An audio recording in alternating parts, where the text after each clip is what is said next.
Hey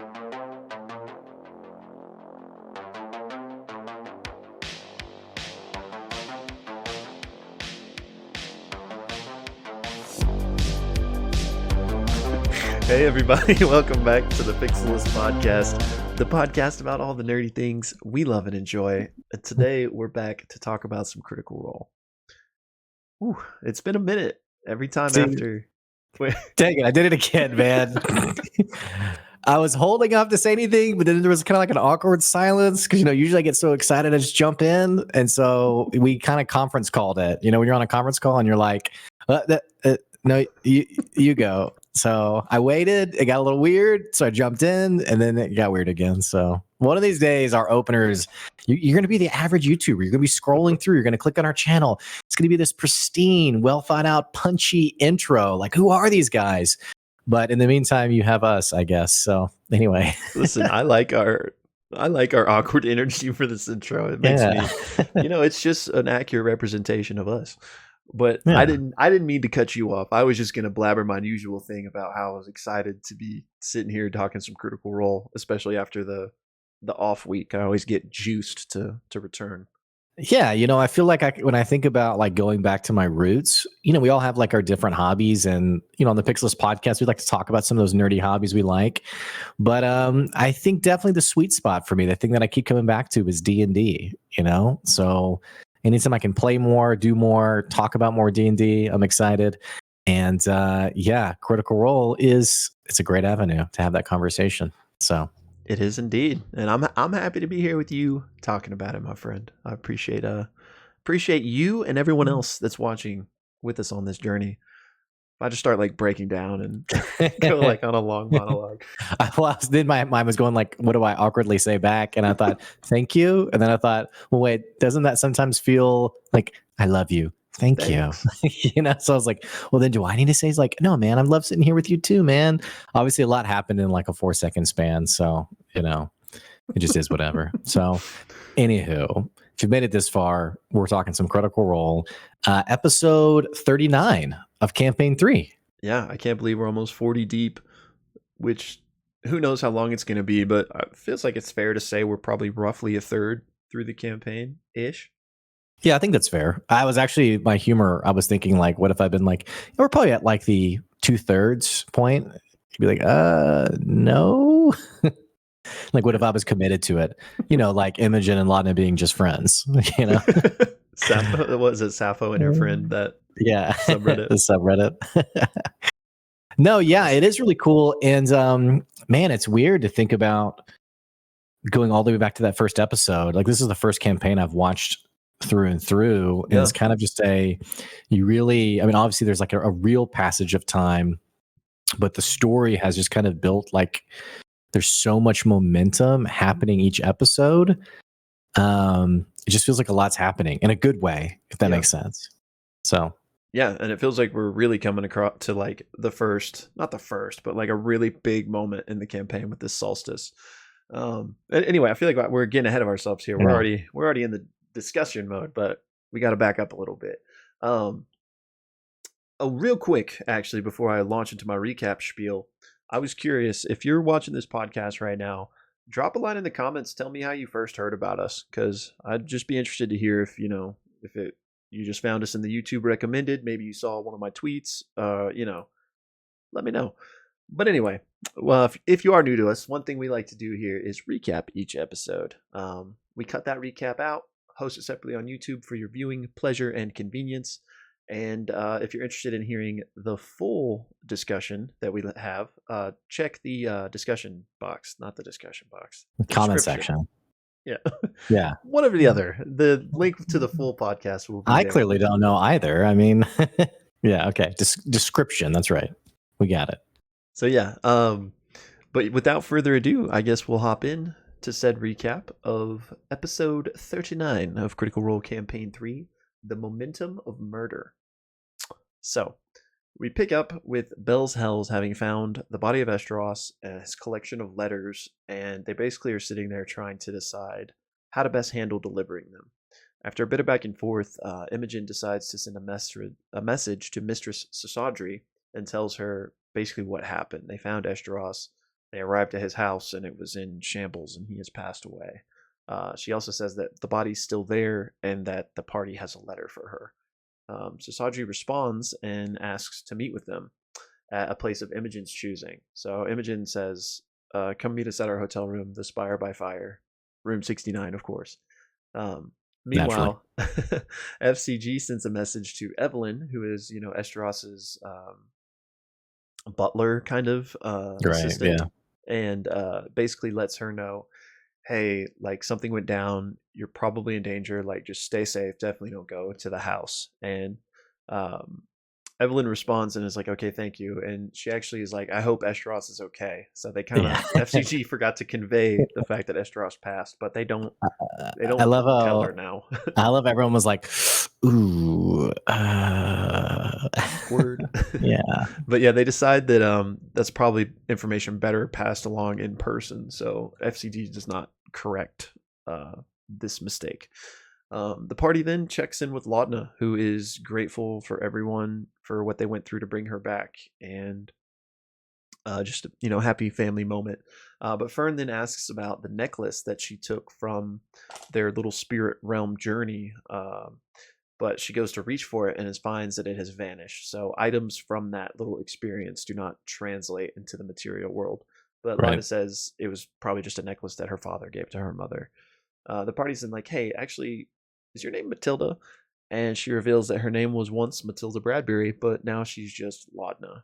She forgot who she was, running from town to town, being called horrible things, being chased by people. So she just wants to be called Laudna now. Hmm. And then she asks, Marisha basically asks Matt, can Laudna still hear Delilah at all? And Matt's like, you don't hear anything. She's not like an engine running.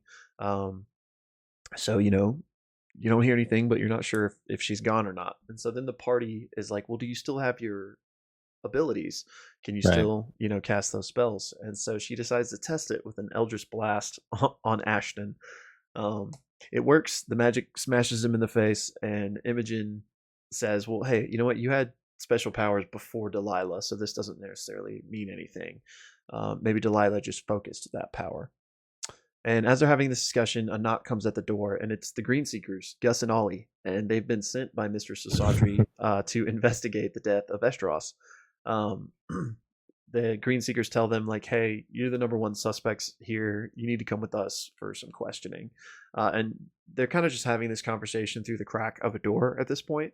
So since this is going down, Chetney's like, oh crap, we should have read the letter to Sasadri before, so we could find out more. So he rips open that letter really quick and skims through it and basically finds out that Estros was going to tell her that, hey, Bell's Hells this is what they're working on. This is what they've found out. Uh, basically stay out of their way. Like they're they don't they're good guys basically, essentially.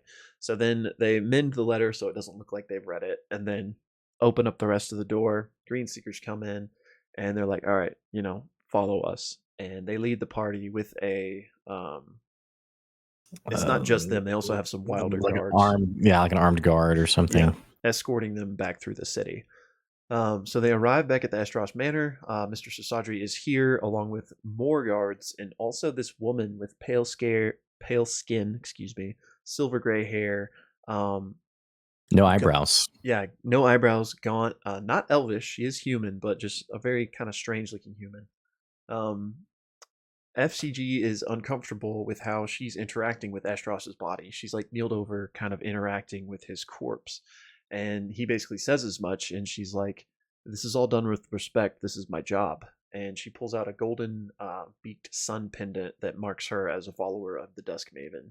And then Shasadri introduces her as Grave Mystic Weva Vudal. And she begins basically casting Speak with Dead on Estros's body. And begins to ask him 5 questions. I'm going to run through those very quickly. She asks, when did you die? And he says, not but a day before. How did you die? I was killed by the legend. Who was this legend?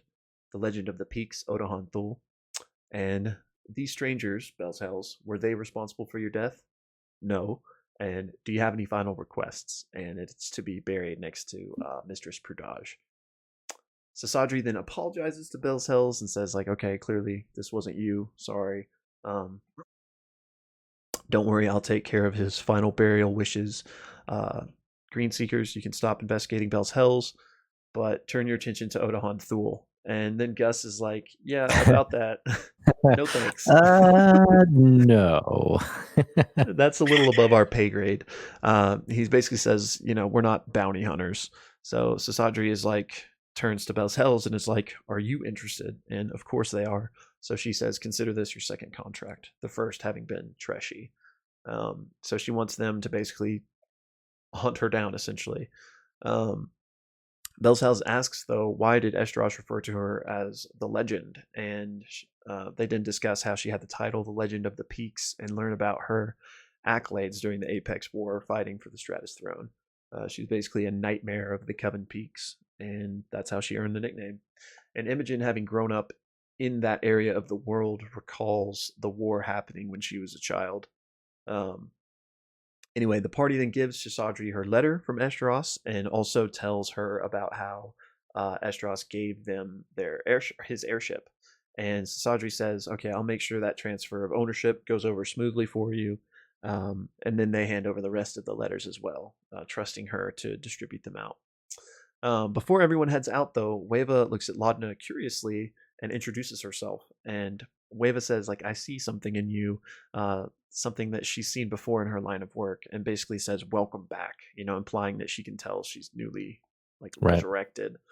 Imogen then mentally, telepathically communicates with her and is like, hey, wait, like, what'd you see in my friend? Or, like, what else did you see? And Wave was like, I don't know what that means. Like, what should I be looking for? What is going on with you guys? And Imogen's like, well, maybe we can talk about it more in depth at a later time. And Wave was like, yeah, people die all the time. I'm sure we'll meet again. The party then give their final goodbyes to Eshteros, starting with Fern picking his pockets, but she doesn't find anything. Because of that, though, Laudna's like, oh, we should get his spices. We can make that cookie recipe. And Chetney's like, maybe we don't do that in the massively booby-trapped house. But Laudna's like, no, I need the sentimental spices. So she sends Pate on like a covert op to go retrieve them. He successfully does. So they have Eshteros' spice rack, essentially. Imogen's kind of says her goodbye and says that, they will get vengeance for him. Orym grabs a dagger from the wall, like in the chaos of the battle, and puts it back in Eshteros' boot holster. And that's basically say their final goodbyes. Ashton also grabs, I think it's like a small eagle or a small griffin Matt described from the place, and kind of snags that as a token as well. Party then returns to the Soot and Swill Tavern, nabs 2 rooms, and quickly go to bed for the night. The next morning, though, Orym tells everybody how he smelled that resurrection poison on Eshteros' weapon, and basically fills them in that that's what's going on here. The party's then like, well, let's take a look at that. So they have F.C.G use his identify spell / kind of a medicine check to inspect this coagulated blood / poison that's still on the cane. And Sam actually rolls a nat 20. So Matt describes that F.C.G, having had this past life, if you will, long ago, has this memory bank of all of these poisons. And even though he has that, he has no idea what this is. It seems something not of this world. And so Imogen's like, maybe it's from the moon. So that was the medicine half of it. The identify half of it comes through that the cane's magical, and it can transform into a scythe blade with a command word. Both Chetney and Ashton are interested in it, but before they kind of make any final decisions on who's going to get it, the party heads downstairs for breakfast. They catch up with Pretty, the ogre, who is the cook here. He catches us up on his love life, which is that he hasn't found anybody yet, but he's exploring options. And he actually gives the party some extra special spices to make their breakfast even more delicious. And basically, that's where we go to break. All right. Great job, man. So coming back from the break, the party, they've pretty much set themselves on like what's next in our journey. And like the most obvious data point is Eos. They know that that's where they're going to find out more information about this whole Ruidus thing, Imogen's backstory, and they suspect that there might even be there might be a shared end goal with Thule, with Eos as well. So they decide to make their way up to the port of the city and basically jump on the Silver Sun and start on their journey. So they make their way up. They meet the port captain Tang, and there's kind of like a funny dialogue of Laura Bailey's confused as to who they're looking for exactly. And so it's not even worth mentioning, actually. But point being, they get back on the Silver Sun, they talk to the first mate and eventually Xandis, and are like, hey, how's the ship doing? And Xandis is like, it's good. There's still some things we're working on. There's still some like broken masts and things like that. We've only been here for a few days, but we are ready to go. The party, however, is they still have a little bit of shopping they want to do. More importantly, they want to get more diamonds, possibly because they don't want to get into a situation they were in before with Thule. But specifically, Imogen really wants a 400 gold, a ruby worth 400 gold. And there's this interesting dialogue where Matt's like, all right, do you want to delay leaving to go get it? And she's like, no, it's okay. Bottom line, where the party eventually ends up on is, no, let's delay. Let's get our materials because we don't know what this journey is going to be like. So they actually delay the trip like a couple of minutes, but like another day and a half of like role play time, so that Imogen can get her ruby. They get the diamonds, and then also F.C.G asks for to find a commemorative coin worth 25 gold pieces. So not 25 gold pieces, a commemorative coin worth that. And I think specifically he's given a coin that's emblazoned with the symbol of the variant coin stores of Duman, once used as an emblem 20 years ago. It's a memorial coin of a point in history, and he adds it to his inventory, oddly enough. Talking with Xandis on like what's the trip going to be like, he says, well, it's about 1,100 miles away to get to Eos, and it's going to take about 11 days. And we're going to go basically around the Hellcatch Valley through the Ashanador. And there's even some dialogue from like Chetney and Ormond, like maybe we should go see the Gorgini, the wilds and the jungles that they're housed in, basically. And like, yeah, we can maybe make a little shortcut. But they talk about how it feels like Thule is really right on their tail, or maybe even past them. And so they decide that it might actually be better to just cut through the Hellcatch Valley, shave off a few days of their trip to get there quicker.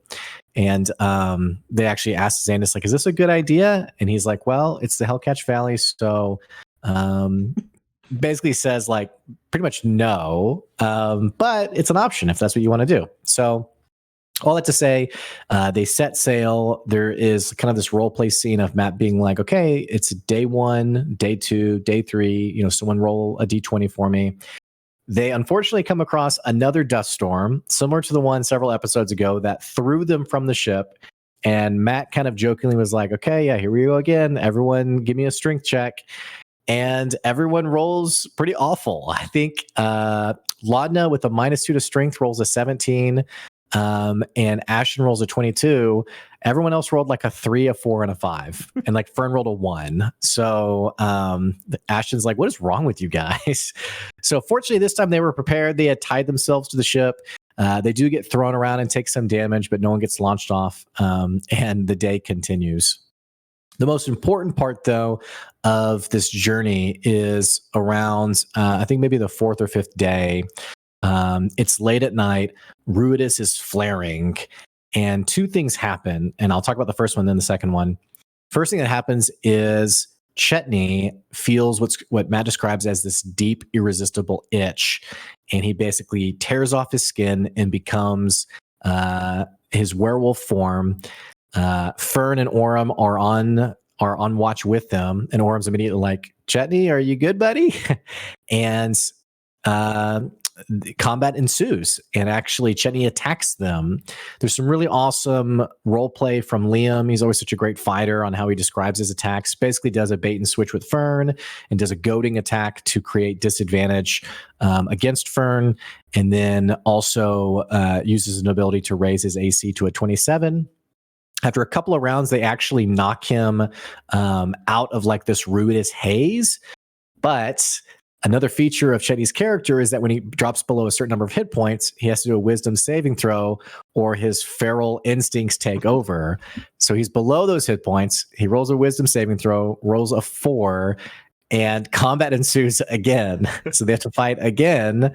And all that to say, they finally knock him out of it.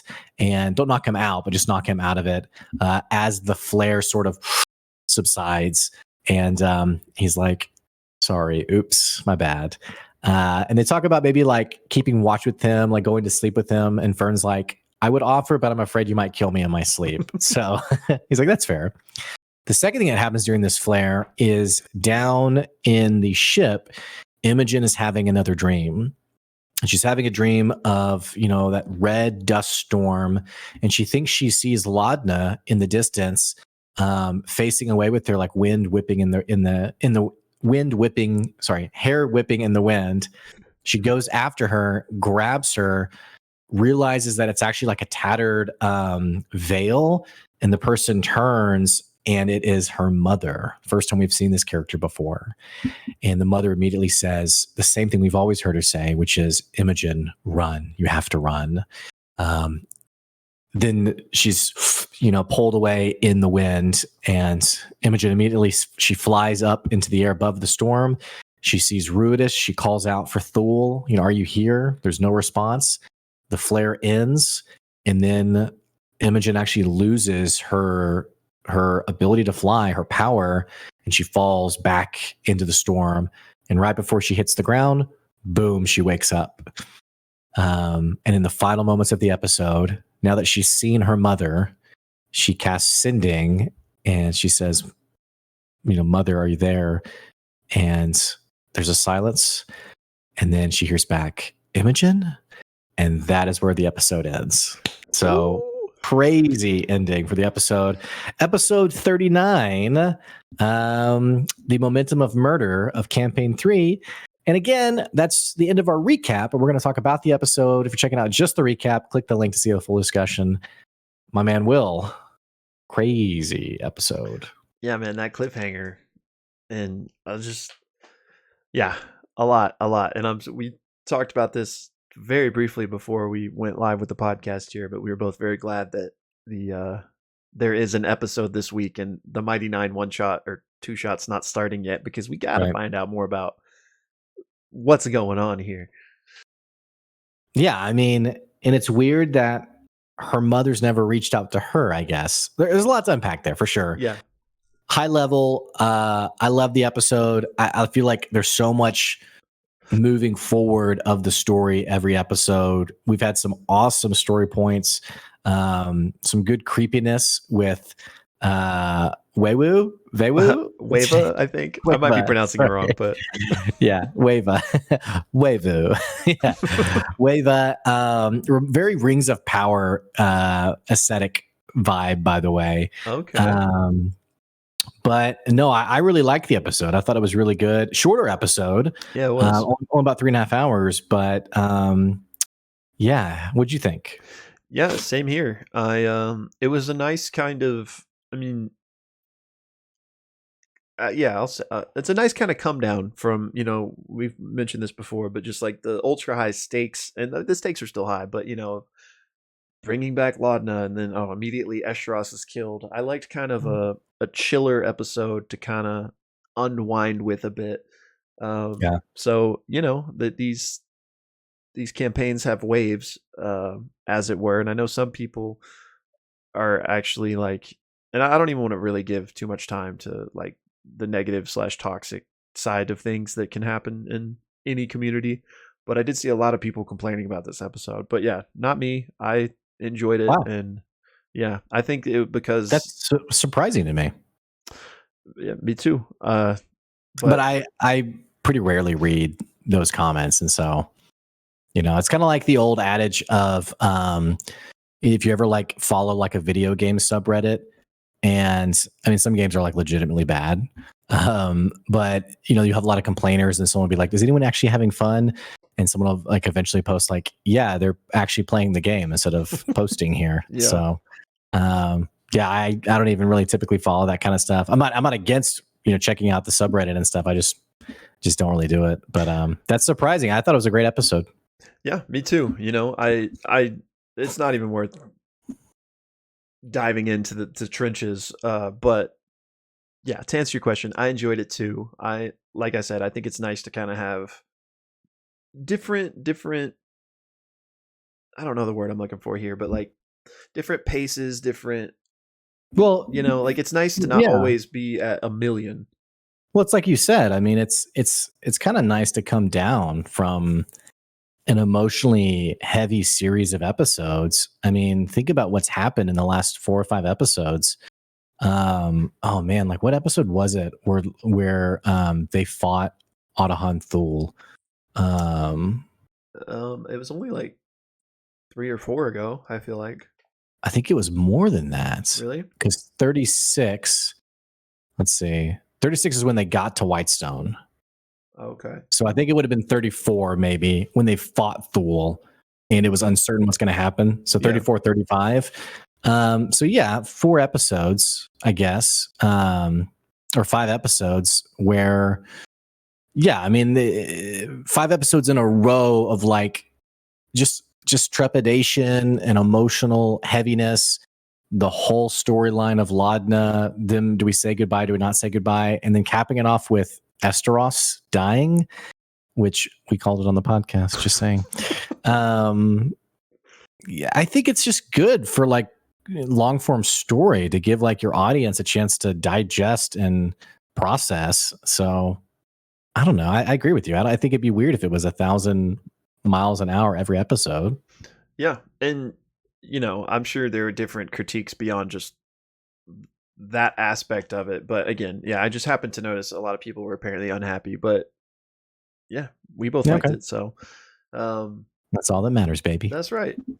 Yeah. um, but yeah, to to curve that back off, I thought it was a good episode, and then like we already talked about this cliffhanger, I'm really excited for this one this week, especially because it's going to be the last one we get for a while, like Yeah. a Let's look at month the. ish at least. I think Yeah. something like that. There might be 1 or 2 more episodes before the end of the year. Did you watch the Nordverse one shot, by the way? No, did you? No, I didn't realize it was on until like late last night, but I Yeah. was just curious. Okay, so yeah, we have one Thursday next week's start of the 2 shot, then Thanksgiving. Are they taking any time off, or are they going straight into the second part? The second part is that following week. Like I think it's December Okay. 1st or something like that. Yeah, 2, 3. Yeah, so after tomorrow's episode, we have a month. Yeah. Till we see what happens next. Right. Which I'm sure there's going to be some form of a cliffhanger. That's just, interesting storytelling because, why not? But I'm glad at least, I was going to say that we get some answers on this Imogen's mother thing, but we might not really, I guess. It's kind of a weird not that they've like kind of like Matt's like written himself into a corner, but it's kind of a weird, I guess we can just start with this cliffhanger. Yeah.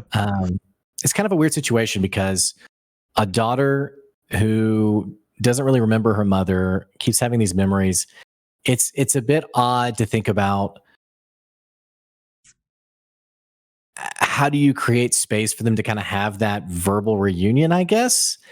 And I guess maybe the cleanest way is like, can we meet or something? I don't know. I don't know what happens from here, but I'm just curious to kind of see where does the opening, those first like 5 to 10 minutes, like where do we go in this next episode?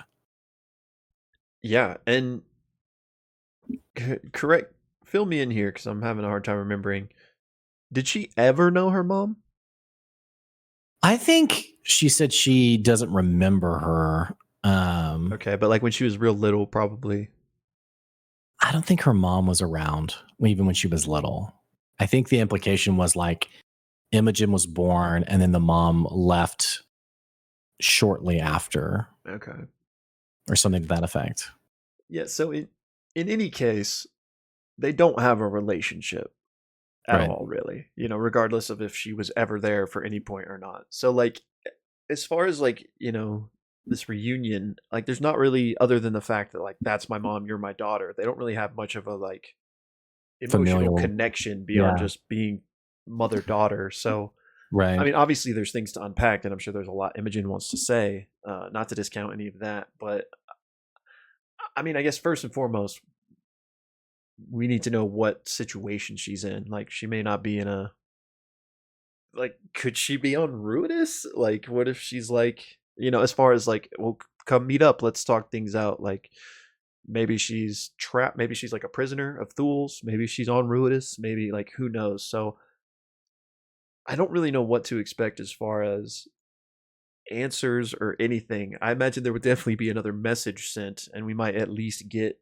the information of where she is or if she is, Yeah. predisposed for some reason. But I, I mean, maybe she's like, "Hey, I'm in town. Like, come to the inn and let's hash this out." But I doubt that's the case. So I imagine we might just Yeah. get like some very vague or just little teensy bits of answers, but that full reunion, for lack of a better word, I think is probably still a ways down the line.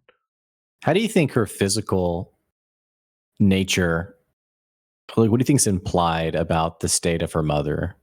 Because Matt described her as like straggly hair and a face that is it's framed by this tattered veil, but that her body was almost not flat, or I think you described it like kind of papery, and like it gets like caught in the wind and like ripped away. Like what do you think's implied by that?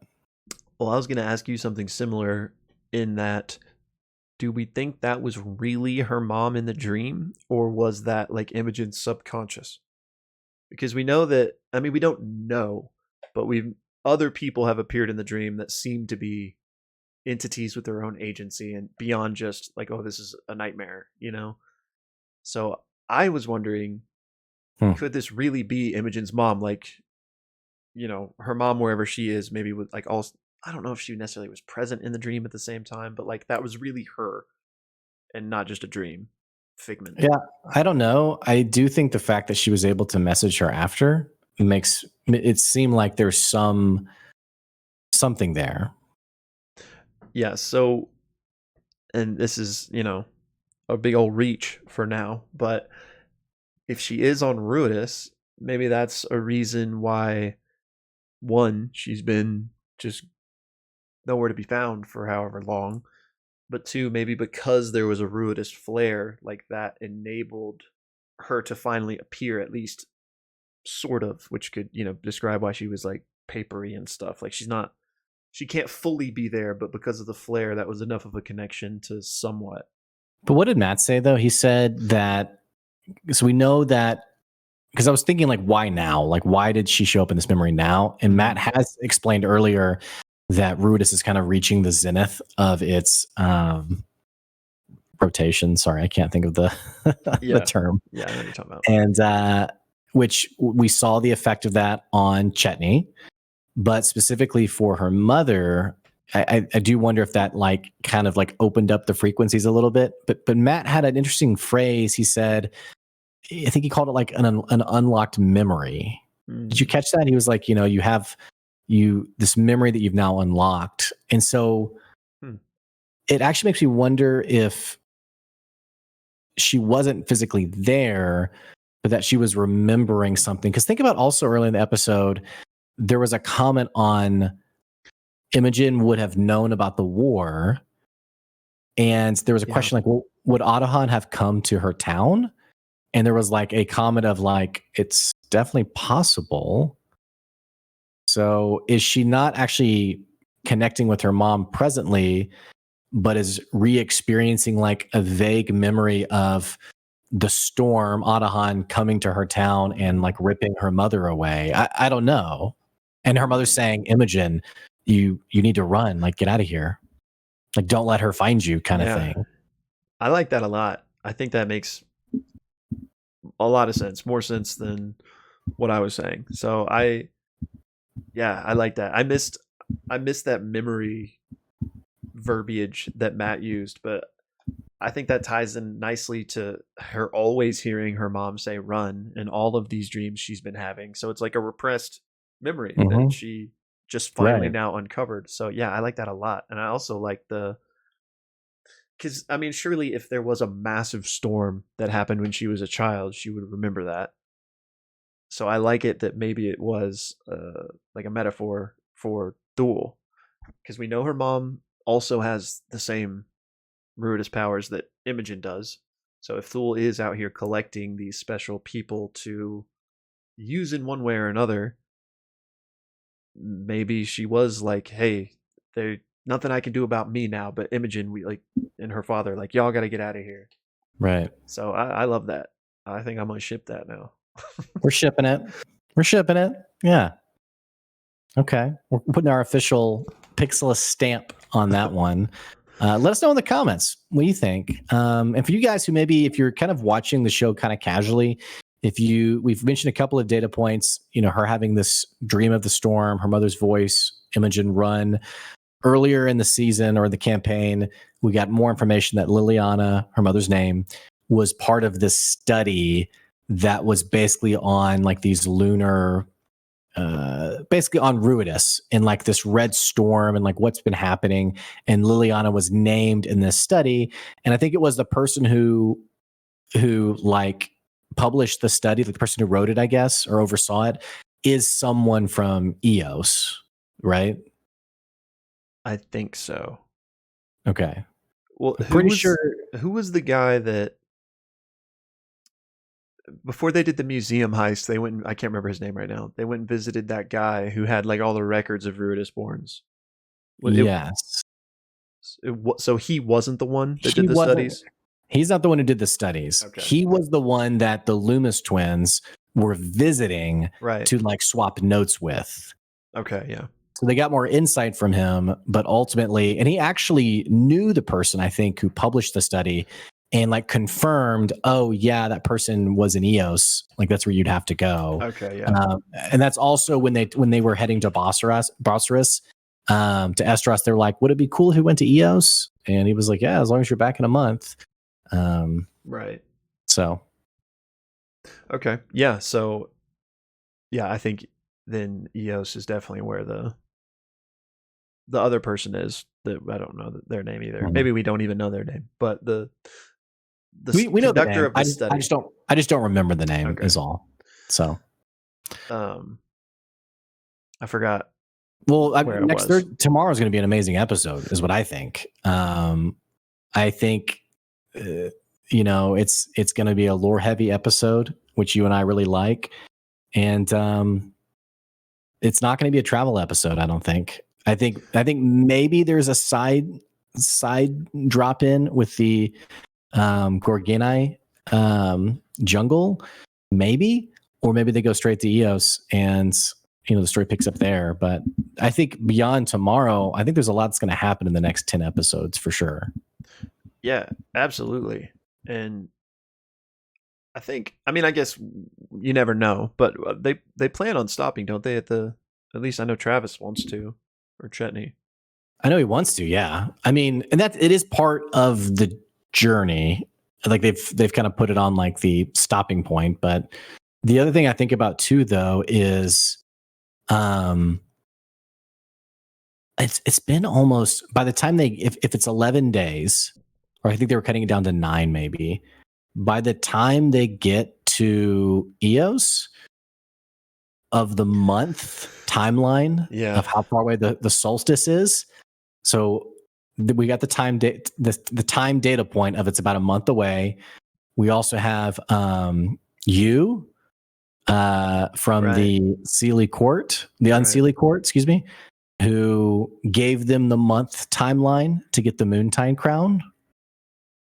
Yeah, we're getting really close to the end of that timeline, because we had about 10 days from Otahan to getting Laudna back. Right. We've had a couple of days in Drusar, and now the trip is 9 to 11 days. That's about 3 weeks. So yeah. That's why I think a lot in the next 10 episodes, I think there might be some really, like you kind of mentioned it earlier, we might be heading like to the first big climax. I think 100%, absolutely. Yeah, and that's if they don't even run into any more snags on the journey, like the trip could take them even longer than 9 to Right. 11 days. And I mean, if they do stop, I mean, I know they probably wouldn't intend to stay for any amount of time, but who knows what would happen, and that might delay them even further.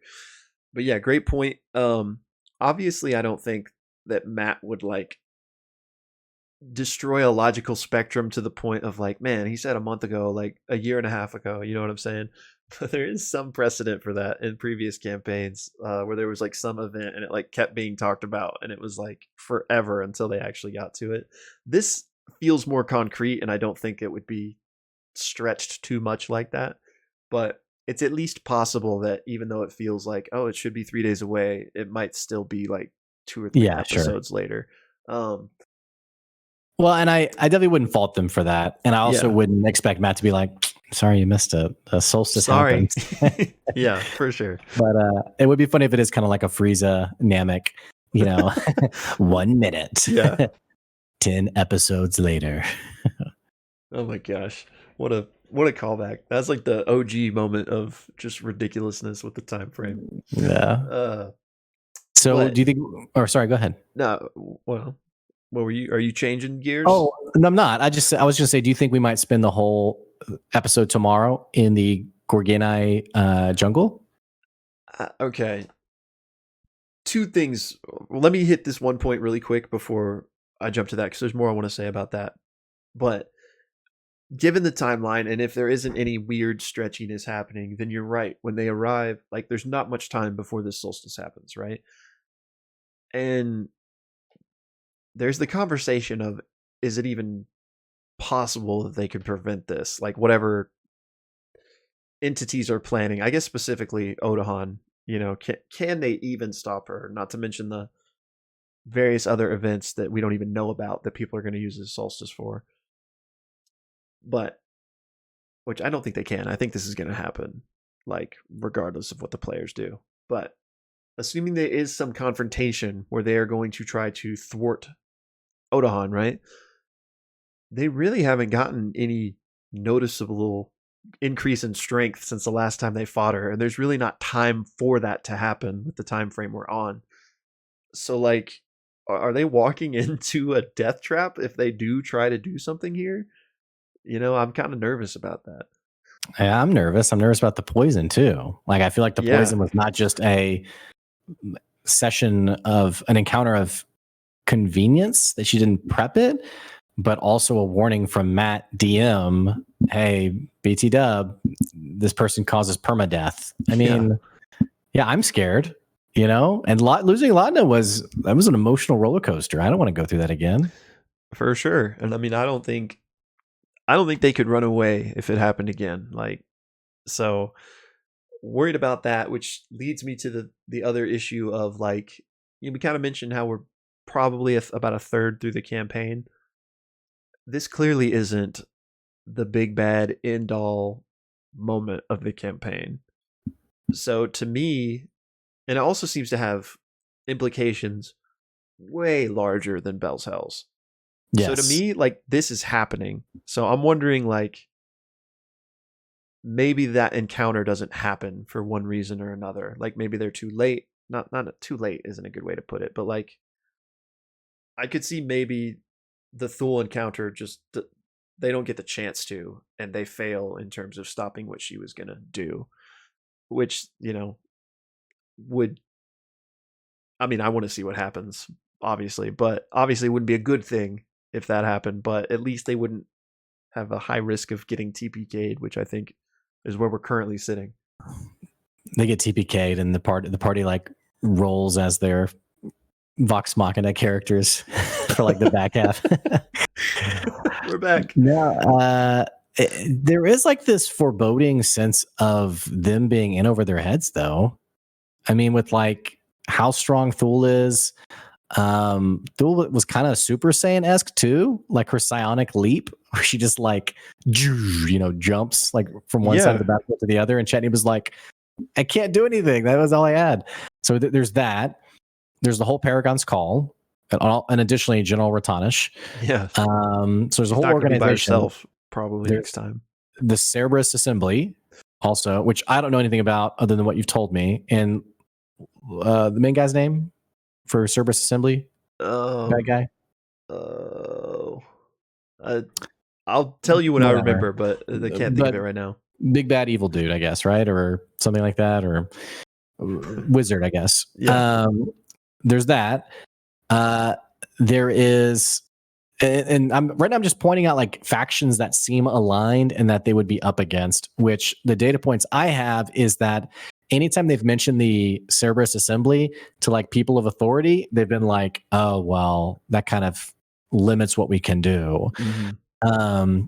Not to mention, by the way, the fact that what you already said, the party really hasn't grown in power much since the last encounter.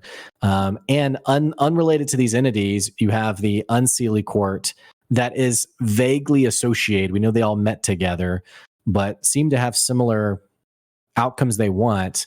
It really does feel like they're in over their head in that, you know, it's like, what could they possibly, whatever big event were, and not even to mention the fact, all the things that have been happening under the table to prep this group for the Apogee Solstice, the Broomstone, the White Stone Residuum, all these things, these comings and goings that are happening under the table for massive prep, the Dunamantic liquid that were on the crawler, remember? Mm-hmm. There's a friggin' ton of stuff that's happening here. I'm nervous if I'm part of this party. Yeah. Yeah. I mean, 100%. you're a bug. You're a bug in this whole ordeal, man. You're gonna get smashed. 100%. And, you know, not even to mention all the other things that are potentially like all the things Keyleth mentioned about the groups she's trying to make sure don't take advantage of this or whatever. You know what it kind of reminds me of? Calamity. Like in that story, we knew like that there was futile. Like there's nothing that these people could do, even though they were going to try. It kind of feels like that. Like I'm not saying all Bell's Hells is going to get wiped off, but I don't think they can be successful in stopping what's going to happen. Which I'm excited about though, because I think the world implications of what may be going on here could be like a really cool in terms of storytelling. But because of that, I'm so scared that they're going to try to stop it and die. You know, so it'll be interesting to see how Matt kind of threads this needle. And I mean, this what I'm speculating here could be completely wrong about what's happening, but if that is somewhat right, it'll be interesting to see how Matt kind of threads the like, you know, you might die if you do this versus like here's another path that you can still, you know, feel like you're not just running away essentially. Yeah, no, it's definitely right. I mean, it feels like we kind of said it earlier. It almost feels like this is a Critical Role Exandria brand type event that other storylines can spiral out of, like Calamity, and definitely beyond the scope of Bell's Hells. And we may not be too far away from it either. Man, you know how they gave like all the warnings pre-campaign about like how we're going to be doing some things different, you know? What if it was like Calamity and Bell's Hells, their function was to get like just destroyed here and then we start like a new chapter of a story. I don't think that's going to happen, but that would be crazy. Oh man, I don't know. I guess also if they take like a Christmas or like holiday break, it does make me wonder, could we end the year with the Apogee Solstice? I don't know. I think that would be a cool place to end, but you know, obviously that'll kind of just depend on the natural flow of the story over the next few episodes, but that would be a really cool. I feel like Matt, if I'm Matt, I'm thinking, I mean, you know, he has like the Pepe Sylvia like board of like all the little things he's connecting and like the depth of thought that he's put into this. I mean, he has to be giddy at the idea of some of these things coming to fruition. For sure. So for sure. I would love to. He occasionally across the years has given like a little glimpse into like notes long past, like stuff that's not really like relevant anymore. I would love if he like would, I guess again down the line, would share more of that stuff because it would just be awesome to get an insight into how he operates. Yeah, and if you guys listening, you're curious about like the DMing world building process, like we are going to be putting out more D&D content on like that kind of vein of stuff. So you could stay tuned for that and even just let us know kind of questions or thoughts you have yourself. But Yeah, I mean, there's no better feeling than building like a long-term payoff and then finally getting to that moment. And like I said, it does feel like we're getting really close to that. Yeah, So, absolutely. another payoff, if I can slightly change the subject. Yeah. Do you have more you want to say? No, not on that. I do want to go ahead, but let's not. I don't want to forget the Gorgini thing. Oh, okay, great. I was just going to say another payoff. We said it early on. Esteros was doomed. We said he has all the markings of a doomed NPC. We said this guy is super dead. And what do you know? Even though he died last episode, I just didn't have a chance to relish in it. But I was taking a shower and I was like, we were right. Take your Because moment. I was thinking about, I just, shower thoughts. But that's all I have to say about it. But all I will also say is I think it's very interesting. It's very interesting that what's his name? The guy they arrested from Basras. Treshy. We know Adahan Thul was in Drusar. It's interesting that she killed Esteros but didn't kill Treshy. As far as we know. It could be Lady Shishadri was holding her cards close to her chest. It's just very interesting that Treshy wasn't also the loose, because I don't think she came to Drusar for the loose end of Esteros, because it doesn't seem compelling enough. Unless she was looking for Bell's Hells, then it maybe makes sense. It feels to me that she was coming for Treshy, and it was like, while I'm here, let me also go smash that other bug that's been getting on my nerves. Interesting. Yeah, it is. You seems like Treshy should be high on our list as well, but maybe we at least we know Eshros lives alone. Even though he's a capable warrior with lots of booby traps, Treshy might be in Alcatraz. As like maybe he's like locked up somewhere real, like she can't. Maybe worth too much trouble to try to get at him. But yeah, that's a good point. And I mean, for all we know, maybe he did or is still going to get murked. But I do think that Esteros is a viable target to have come to Drusar for, because she knows that he's the one who hired Bell's Hells. So like he's a peg higher on the chain of command, right? So like cut the head off the snake essentially type of thing. So I mean, I do agree with what you're saying, but I could also see him, if it was the case, being a good enough reason by himself to have come there. I do wonder how she travels, though. I know it's kind of a silly thing. It does feel like she is well connected and she can get from point A to point B very quickly. Yeah. And it's also interesting the sheer terror the party has of constantly checking the little orb thing, the tracking, because they put the tracking ring on her. I don't know. It's just interesting. Yeah, I agree. She definitely is traveling very quickly. So, I mean, it doesn't seem like she herself is capable of like casting teleport. It seems to be more of a melee, like not less of a spellcaster. So I don't think she herself is doing it, but I mean, we still don't fully know what the hell that thing is on her back and what capabilities that might have. But also, yeah, she's a leader of the Paragon's Call, so I'm sure they at least have connections that could teleport her if needed. But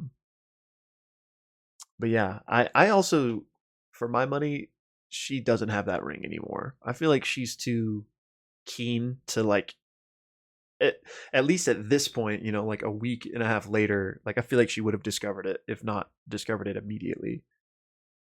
I think, yeah, I mean, this seems like a no-brainer to me. I think the story point we're building to is the party like checking and being like, oh, thank God. And then she pops up. Yeah.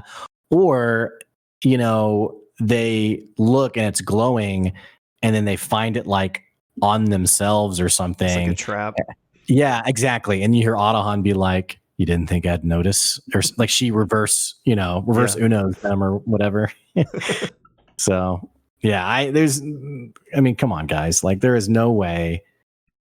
Oh, we found her. She's over here. And they go, how did you know? Yeah, no, there's no way. Thwarted again. Yeah. She's the legend of the peaks. Come on now. Yeah. and presumably the leader, not just of the Paragon's Call, but whatever is going on with Ruidus. Yeah.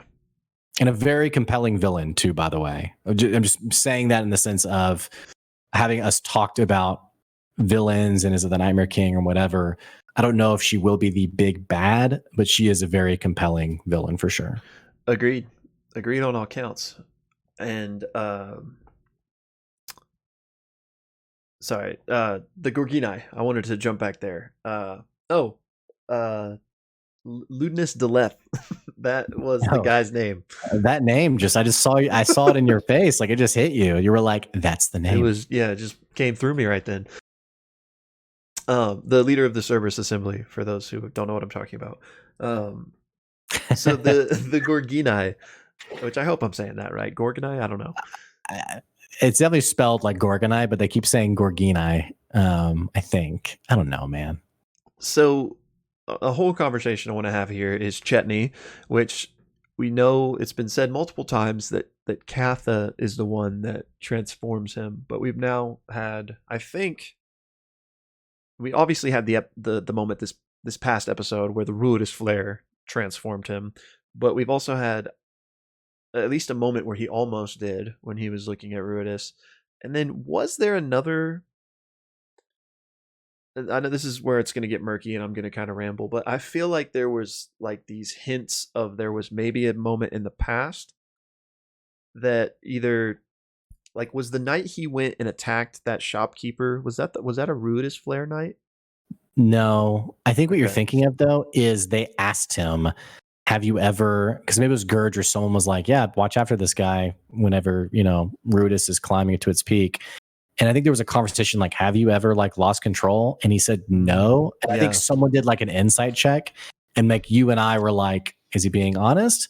But we do know in this last episode, after it happened, Chetney said, "That's never happened before."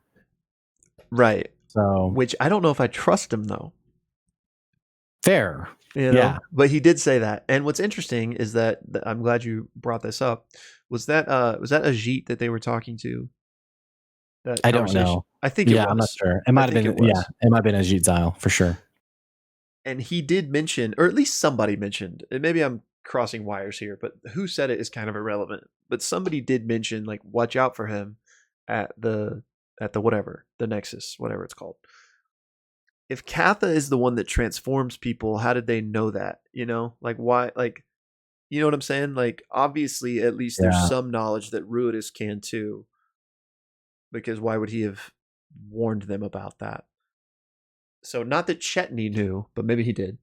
Um, Yeah, I forgot they asked him a clarifying question. You're right. Is it Katha or Ruidus? And and he said Katha, right? yeah, Travis has said that like multiple times. So I'm not saying Travis is lying, but at least it's possible. And maybe it's just Chetney as a new-ish werewolf wouldn't know that. Um, Maybe it's Katha, but Ruidus like being lunar. Um, if it was a Jeet Dial or whoever who said it, and just knew that there would be some impact from Ruidus. yeah. Oh, you know what? I But think it was Gurge yeah, okay. because he is Well, a werewolf. the thing I was going to say was there is an interesting detail here in the event that happened.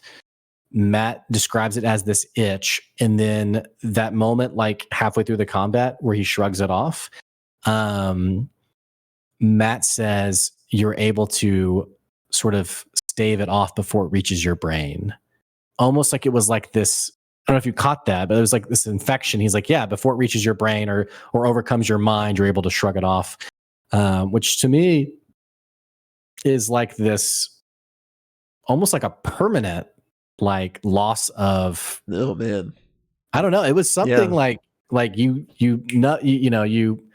knocked it off just in time, which it's again begs the question: what's happening here? But more importantly, what is going on with Rudis? Like Rudis, something's going on here, right? I mean, I don't know. I don't even know what I'm saying. I'm just No, yeah, I'm with you. There's a lot of like question marks still with how it's affecting him, and unless it was just like an oversight in the dialogue mentioned of, oh, watch out for him at the Nexus, but uh that at least implies that it's always at least had somewhat of effect on werewolves, at least sometimes. But yeah, I mean, we know Ruidus, for lack of a better word here, has this alien influence and power that it can basically bestow on people. Ruidus borns, Elixion, these werewolves, I guess. So, like, to what end does making feral werewolves help Ruidus get to its and maybe there's not like But an maybe there intelligence is. behind it. But maybe there is though, because remember how they had Gurge hostage and they were using him to convert Paragon's calls yeah, into werewolves. right, yeah. So, yeah, is there a purpose to that beyond just like a beefier squad? Seems like probably. I wonder if Odohan. No, Odohan's probably not a werewolf, but I mean, who knows? Is But Estros a werewolf? we'll never know. For that. But I mean, go ahead. No, I'm just listening. Yeah. Oh, No, I'm all that aside, the bigger point I wanted to bring across here about the Gorgonai was that since it's true of Chetney, unless he's special, presumably it's true of all werewolves. So are they about to, if they do go there, come across this werewolf camp that have all just gone feral on each other the night before? Like, did they lose control too? Bro, that would be insane. Like, you think you're finally like catching up with your tribe, get some answers, and they've wiped themselves out or have kind of splintered off into these like feral, not even factions, but just, if the route is eventually like losing your own control, even maybe sentience, that could be crazy for sure. So those were all my thought processes, because presumably Chetney's not like some special one, and all werewolves would be affected in this way. So unless they have like a super grip on how the Gorgini, like how all this all works, I'm worried that what they might be walking into if they do go there. That's a great call out, though. It makes me really excited for tomorrow. Interesting. And this is tangentially related, but I did, bear with me here. So in that fight, like with Chetney versus Orm and Fern, Matt made notice of Orm's strike not doing as much damage as he thought it would, because Orm doesn't have a magical weapon and werewolves are resistant or whatever. One, I feel like Orm needs to get himself a magical weapon stat. Probably everyone on the squad does. But two, that made me think, oh, I wonder if they bought anything from Gilmore, because they they said like we'll handle it off screen, but then we've never gotten any any update on what people may have purchased. But I guess Liam didn't get a weapon in any case, unless he did and just forgot that. No, yeah, and I'm curious also, was it safe to assume the diamonds were for another resurrection? Or did someone need the diamonds? And then follow up from that, what did Imogen need the ruby for? Like, what spell requires a ruby? Yeah, so I think the diamonds are definitely just resurrection, a stash, just to be safe. But the ruby, I don't know, and I wondered if it was maybe a special Ruidus level special ability that she's gotten. Are you looking up like what spells require rubies? There's not any that require it. Not any that require it. And then also, it's not clear what Sam's commemorative coin was for. Oh yeah, I was going to bring that up too. Yeah. But yeah, diamonds definitely for the res. I would be really surprised if those were for something else. Ruby, best guess. Ruidus ability that is probably homebrewed by Matt. Yeah. 400 gold is a lot though. Like, so I'm wondering, is that like 400 gold worth of rubies, and maybe whatever she's doing doesn't cost 400 for one use? But if it does, I wonder what that spell does, because that's an expensive component. But it could be something that doesn't use it every time. Oh, that's true. That's true. It's just like a base cost. Because like, let's see. I bet you're right. I bet that's what it is. Like I can't think of the word, but yeah, it's not consumed. Yeah, because like chromatic orb, which I used in one campaign, I don't think consumed. Let's see. Yeah, you needed like a diamond. Yeah, a diamond worth 50 gold, and it doesn't consume the diamond.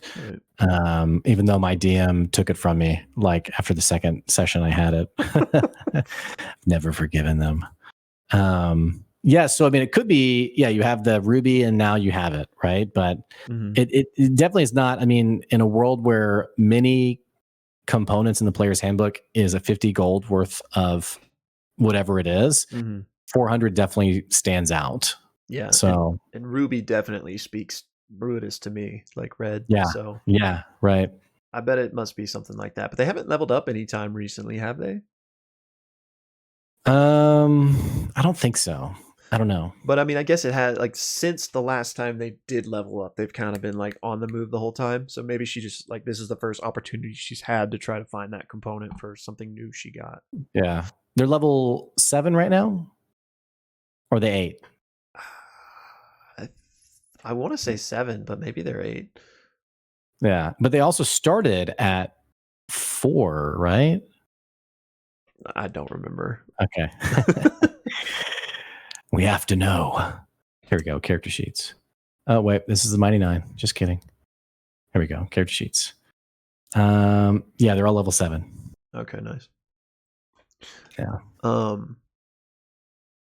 So yeah, to round that back around, I'm hoping at some point we do find out what they bought. Maybe they didn't buy anything, and so maybe that's why it hasn't been brought up. But also stuff that happens off camera like that, I'm sure they kind of just forget that like the audience doesn't know, you know? So like especially if with the off weeks and different things, like it maybe has been a month for them since they bought things off screen. So if they did buy anything, hopefully we still find out because I'm very curious. Level 7 was start of September. Oh, so yeah, okay. it's been a couple months. Interesting. So they're probably coming up on another level shortly, I would imagine. Right. Yeah. Okay. Interesting. Very interesting. Huh. Yeah. Oh, this reminds me of because I was just looking at Laudna's multi-class. The data point on her still being able to Eldritch Blast. We talked last episode about the dragon and the sun, and also how she seemed to react to the sun tree.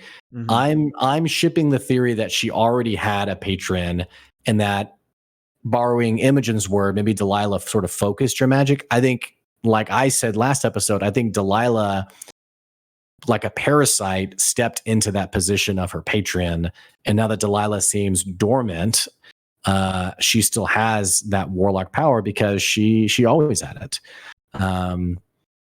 So I don't know. That's kind of my take on that, though. Yeah, I mean, it makes sense to me, and like we saw in the episode, she still does have those abilities. So, and not that they couldn't make whatever work in service of not like punishing Marisha. But yeah, I like that theory a lot, that there was already a patron. Yeah. So it'll be interesting to see where that goes.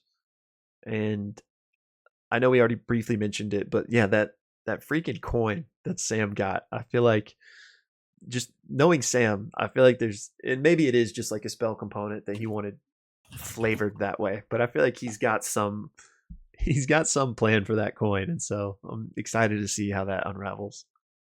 Yeah, and I don't know a spell that would require that, honestly. I feel like if it is like a component, it's probably something. Oh, here we go. Like new. Fourth level spell, divination, requires a 25 gold piece offering. So maybe he's homebrewing, instead of 25 gold pieces, it's like an actual coin. Does it get consumed? Yes, because it is offered. So let me read it down to you. Your magic and an offering put you in contact with a god or a god's servant, and you can ask a single question concerning a specific goal, event, or activity to occur within 7 days. Apogee solstice, maybe? Ooh, interesting. Yeah, that's very interesting. The GM then can offer a truthful reply. It could be a short phrase, a cryptic rhyme, or an omen. It doesn't take into account any circumstances that might change the outcome. Um, yeah. Anyway, Very interesting. very interesting. Hmm. And then I did on this list of this was on the D&D subreddit about a year ago. Every spell that requires a gold requirement. Summon Construct, 4th level spell, requires 400 gold pieces of a lockbox or a stone, as well as summon, which I think stone, ruby. I don't know. Right, yeah. So summon Construct, and then there's right above it, summon Aberration. You need a tentacle and eyeball and a good 400 gold piece platinum vial, and then summon Elemental elements that are in a 400 gold piece vial. So maybe this 400 thing is something. It's a kind of a homebrewed, ruidus flavored. She's going to summon something. Yeah. I could see that I don't for know, sure. because all three of those are 400 gold pieces, and nothing else on this list has that number. Yeah, I could totally see that. Summon some sort of for lack of a better word, familiar to aid her in combat. That'd be really cool. There is a Ruidus fifth. elemental. Yeah, there is a 5th level spell called Infernal Calling, but that's 1,000 gold piece ruby. So, and you summon a devil from the 9 hells. So she could, maybe she has like a lighter ruidus version of that. I think all of these are the same kind of thing, though. It seems like maybe she might be able to summon something in the next combat session. Yeah. So I want to know. But then that divination thing, that's really got me wondering. So Yeah, that's very interesting. Yeah. I wonder if he'll try to get the coin back. He probably still wants his coin back from Dressar that Orem threw down. Yeah. He's like, where'd it go? Oh, I threw it. Oh. That's so funny. Oh man. Well, what else from the episode did you want to talk about? I know we've gotten kind of late, but I think we pretty much hit the things I wanted to. Quickly skimming my notes here. This isn't really a discussion topic, but I'm very interested to learn more about what happened during this Apex War, where we know that Odahan became the Legend of the Peaks for the Stratus Throne, but we also know the Nightmare King was involved, Ashros was involved. Just interested more in that history. And then, but bro, go ahead. Just on that real quick. I just love the detail here, because I remember in the intro, episode 1, you guys can go back and watch it. The intro, Matt gave this amazing stage setting of the campaign, and he talked about the Apex War. And I thought, I wonder why he's mentioning that. You just know, as he was saying that breadcrumb, he already had spiraled out like, oh, it's going to be an important detail at some point. Yeah. So I just love how we're coming back around to that episode 1 detail. Yeah, for sure. 100%. And I lost the thing I was. Oh, just another moment I really liked in the episode was at the beginning when they were, kind of saying their goodbyes to Eshros, or I don't know if it happened then, but it was in the beginning of the episode when they were kind of being like, yeah, we're the ones that caused this to happen, like it's our fault.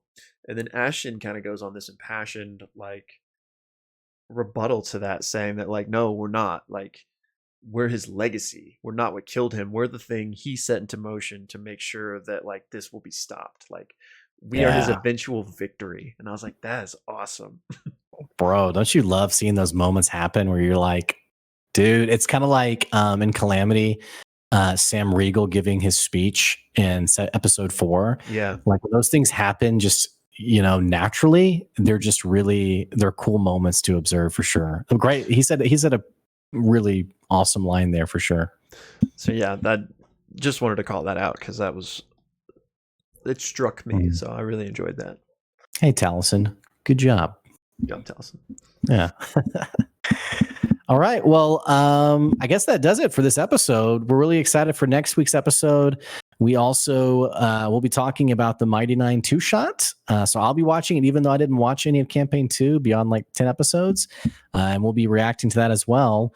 Let us know in the comments what you thought about the episode, and don't forget you can find us on Twitter, you can find us on our YouTube channel, and also you can find us anywhere you listen to podcasts, and the TikTok as well. That's right. And I mentioned this earlier, but I really am curious. How'd you first discover us? Let us know in the comments. But yeah, now we just got a thumbnail. I think one of us should be Chetney, and the other one should be Orem, kind of like, you know, or to quote Fern, "Hey, big guy," but kind of like, come on, you know. Okay. I don't know. Sure. Will you have a preference? No. All right. I guess I'll be Chetney, like lunging at you fairly. Yeah, and I'll be like holding the shield. Like, here, how's this for the? Actually, I'm out of frame. This hand needs to come. The shield doesn't really work for like a thumbnail, you know. Yeah. I'll kind of do like a whoa, big guy. Yeah, I like. Yeah. Okay. Is this good? All right. The hand closest to the mic, a little bit closer to the mic. Yeah. Okay. Yeah.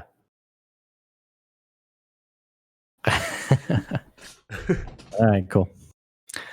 Well, that's it. All righty, y'all. Well, that's it. See you later. Bye, y'all.